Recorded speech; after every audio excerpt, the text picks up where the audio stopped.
ಯುಗಾದಿಗೆ ತನ್ನ ತಾಯಿ ತಯಾರಿ ನಡೆಸುತ್ತಿರುವುದನ್ನು ಹೇಮಂತ್ ನೋಡುತ್ತಿದ್ದ. ಬೇವು ಬೆಲ್ಲದ ಪರಿಮಳ ಗಾಳಿಯಲ್ಲಿ ತುಂಬಿತ್ತು. ಈ ವರ್ಷ ಕಠಿಣವಾಗಿತ್ತು. ಅವನು ಪರೀಕ್ಷೆಯಲ್ಲಿ ಅನುತ್ತೀರ್ಣನಾಗಿದ್ದನು ಮತ್ತು ಅವನ ಆತ್ಮವಿಶ್ವಾಸವೂ ಕಡಿಮೆಯಾಗಿತ್ತು.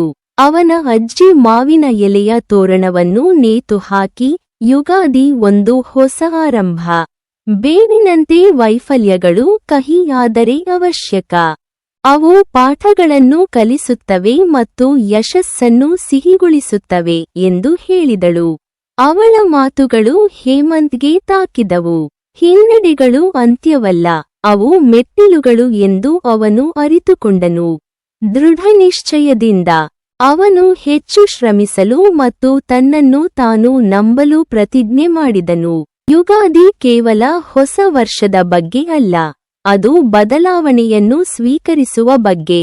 ನಗುತ್ತಾ ಅವನು ಪಿಸುಗುಟ್ಟಿದನು, ಈ ಹೊಸ ವರ್ಷದಂತೆಯೇ ನಾನು ಕೂಡ ಹೊಸದಾಗಿ ಪ್ರಾರಂಭಿಸುತ್ತೇನೆ ಎಂದು ಹೊಸ ದೃಢನಿಶ್ಚಯದೊಂದಿಗೆ ಹೆಜ್ಜೆ ಹಾಕಿದನು.